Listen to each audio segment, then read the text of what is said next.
آپ صلی اللہ علیہ وآلہ وسلم کی آمد کے بعد یہودی راہبوں کا ایک گروہ آپ صلی اللہ علیہ وآلہ وسلم کی خدمت میں پیش ہوا، جن کے پاس توریت کی کتاب بھی موجود تھی۔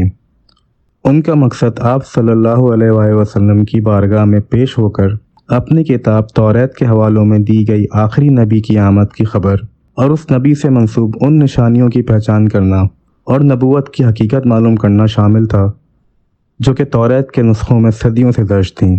یہودی راہبوں کا گروہ اسی مقصد کے لیے آپ صلی اللہ علیہ وآلہ وسلم کی بارگاہ میں حاضر ہوا اور انہوں نے آپ صلی اللہ علیہ وسلم کی خدمت میں اسی مقصد کے لیے توریت کے 28 سوال پیش کیے، جن کا ذکر الطبری کی کتاب تاریخ الطبری میں درج ہے۔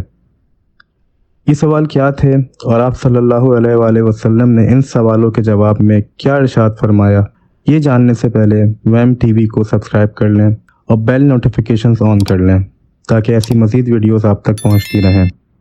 یہودی راہبوں کے گروہ نے آپ صلی اللہ علیہ وآلہ وسلم سے جو 28 سوال پوچھے، ان میں 2 سوال کاف کے پہاڑ کے بارے میں تھے کہ کاف کا پہاڑ کہاں ہے اور کیوں بنایا گیا ہے اور یہ پہاڑ کتنا بڑا ہے۔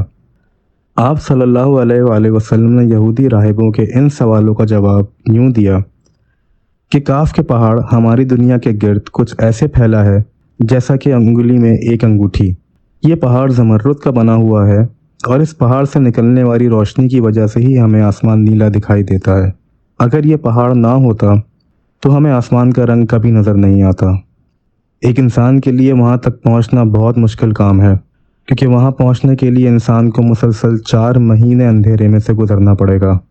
اس کے بعد یہودی راہبوں نے کاف پہاڑ میں موجود 2 شہروں جبلکا اور جبلسا کے بارے میں دریافت کیا کہ وہ شہر کیا ہیں اور وہاں کون سی مخلوق رہتی ہے۔ اس سوال کے جواب میں آپ صلی اللہ علیہ وآلہ وسلم نے فرمایا کہ جبلکا اور جبلسا 2 شہر ہیں، جو کہ ایک مشرق میں ہے اور دوسرا مغرب میں۔ یہ 2 شہر زمرد سے بنائے گئے ہیں اور یہ دونوں شہر کاف پہاڑ سے ملے ہوئے ہیں۔ تاریخ الطبری کے مطابق آپ صلی اللہ علیہ وآلہ وسلم نے ان دونوں شہروں کی تفصیل یہودی عالموں کے سوالوں کے جواب میں بتائی۔ اس دوران حضرت علی رضی اللہ عنہ بھی آپ صلی اللہ علیہ وسلم کے پاس موجود تھے۔ حضرت علی رضی اللہ عنہ نے آپ صلی اللہ علیہ وسلم سے انہی 2 شہروں کے بارے میں دریافت کیا کہ یا رسول اللہ، کیا یہ دونوں شہر ہماری دنیا میں موجود ہیں؟ تو آپ صلی اللہ علیہ وآلہ وسلم نے حضرت علی رضی اللہ عنہ سے فرمایا کہ جبلکا اور جبلسا دونوں شہر کاف پہاڑ کے پاس مکمل تاریکی میں موجود ہیں۔ ہر شہر کا ایک قلعہ ہے جس میں ہر وقت 1000 پہرے دار شہروں کی حفاظت کے لیے موجود رہتے ہیں، کیونکہ یہ دونوں شہر زمرد سے بنے ہوئے ہیں۔ ان دونوں شہروں میں موجود قوموں کی سب سے بڑی دشمن 2 قومیں ہیں جن کو تاریس اور تاکل کہا گیا ہے، جن کا مقصد ان دونوں شہروں میں موجود خزانوں کو حاصل کرنا ہے۔ تاریس اور تاکل قوموں کے حملوں کے ڈر سے ہی جبلکا اور جبلسا شہروں میں محافظ ہر وقت حفاظت میں مامور رہتے ہیں۔ جبلکا اور جبلسا میں بسنے والے لوگ نہ حضرت آدم علیہ السلام سے واقف ہیں اور نہ ہی ابلیس سے، اور نہ ہی ان شہروں میں موجود لوگوں میں کوئی عورت موجود ہے۔ وہاں کی تمام آبادی مردوں پر مشتمل ہے۔ ان شہروں تک پہنچنا بہت ہی مشکل ہے۔ حضرت ہود علیہ السلام کی قوم میں سے صرف 3 افراد ان شہروں تک پہنچنے میں کامیاب ہو گئے تھے، مگر ان لوگوں کو وہاں پہنچنے پہ غلام بنا لیا گیا اور قید کر لیا گیا۔ یہودی راہبوں نے جب آپ صلی اللہ علیہ وآلہ وسلم سے کیے گئے ان سوالوں کے جواب سنے تو فوراً بول اٹھے کہ آپ صلی اللہ علیہ وسلم ہی وہ آخری نبی ہیں جن کا ذکر ہمارے نبی حضرت موسیٰ علیہ السلام نے اپنی آسمانی کتاب میں فرمایا تھا، اور نصیحت کی تھی کہ جب تم آخری نبی حضرت محمد مصطفیٰ صلی اللہ علیہ وآلہ وسلم سے ملو تو ان کو میرا سلام پیش کرنا۔ الطبری کی کتاب تاریخ الطبری کے علاوہ فقہ جعفریہ کی احادیث کی سب سے قدیم کتاب بصائر الدرجات میں ایسے 2 شہروں کا ذکر آیا ہے جو اپنے مسیح کے انتظار میں ہیں۔ ترک صوفی بزرگ مولانا ناظم القبروزی کے مطابق ہماری دنیا کے ارد گرد بہت ساری ایسی دنیایں ہیں جو ہم سے پوشیدہ ہیں۔ ان کے مطابق جب حضرت امام مہدی علیہ السلام تشریف لائیں گے تو وہ اکیلے نہیں ہوں گے، بلکہ اللہ تعالیٰ ان کی مدد کے لیے کاف پہاڑ سے ایسی مخلوق کو بھیجیں گے جو اس دنیا والوں کے لیے بالکل نئی ہوگی۔ شاید وہ کاف پہاڑ کی وہ مخلوق ہوگی جو جبلسا اور جبلکا شہر میں رہتی ہے اور آپ صلی اللہ علیہ وسلم کی دعوت پہ ایمان لے کے آئی تھی۔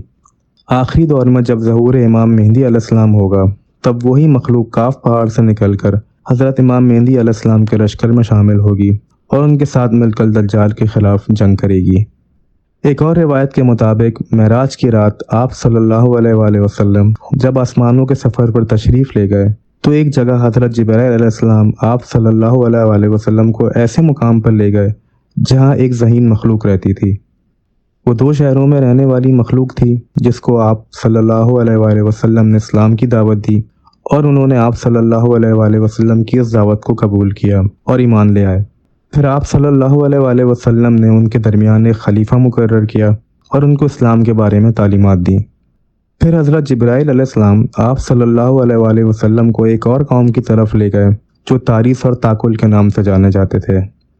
آپ صلی اللہ علیہ وآلہ وسلم نے انہیں بھی اسلام کی دعوت دی مگر انہوں نے آپ صلی اللہ علیہ وآلہ وسلم کی دعوت کو قبول نہیں کیا۔